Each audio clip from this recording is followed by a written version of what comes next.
Absolutely. So here's how I did a crochet bind off. This was for the tutorial for my no frills red sweater I've pinned to the top of my page. Now this is going to be a very simple crochet bind off with just a slip stitch because I wanted this tutorial to be able for anybody to be able to make a sweater, even if they did not have a knitting or crochet background. So that's why we're going to do the simple slip stitch, but you could do a single crochet. You can even add more rows to make an edging.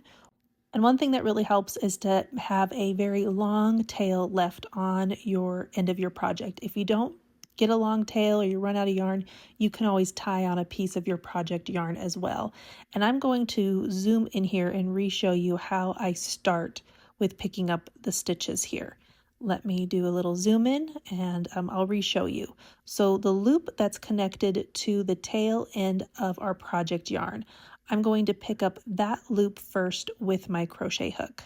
And then you can hold your yarn however you like to for crocheting.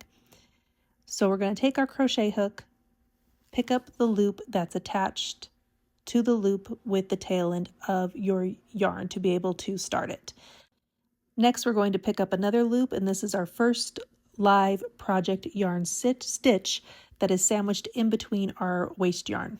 And then we're just going to yarn over and pull through to make a simple slip stitch. And now we're going to repeat this process with all the live stitches all the way around to pick them up. And this is why it's really critical when you do the waste yarn cast on or cast off that you have a contrasting color for your waste yarn, so it's super easy to identify what's your waste yarn and what's your project yarn. So you can see in mine, there's all the yellow yarn, then there's one row of red, that's all the live stitches of our project yarn, that's our first row, and then we have one row of yellow after that. So our live stitches are sandwiched in between the yellow. Now we want to make sure too that you pick up every single stitch, which is why having a nice contrasting color helps that so you don't skip any stitches. If you accidentally skip a stitch and we undo the waste yarn, that row will unravel and drop. So before you remove the waste yarn, I always do a double check.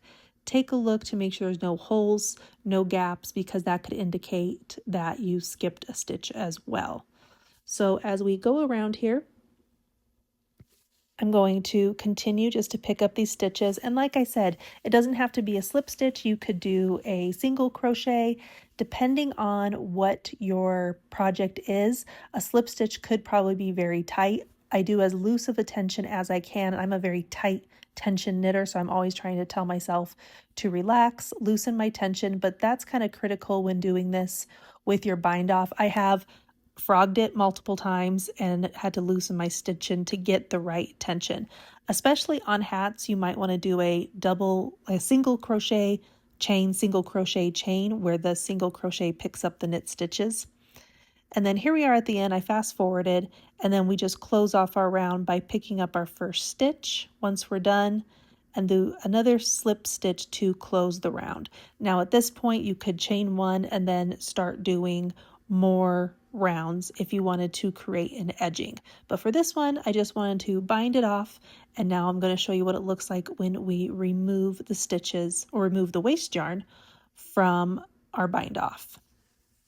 So I'll zoom out here and we're just going to remove our waste yarn. And this was the cast off side, so it was really easy to just pull it and remove it. You can always do a ravel cord cast on, a zipper cord, to remove the waste yarn a little bit quicker. But we'll get this removed. And then here is how it looks. So again, depending on your project, you might need to play with what type of crochet stitch you want to do for your bind off.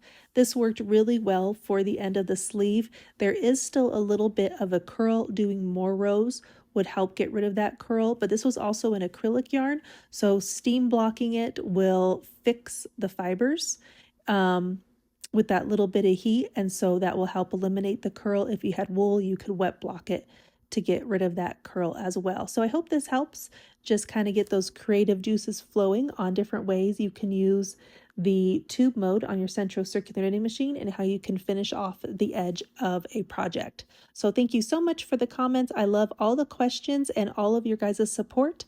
Happy crafting, everyone.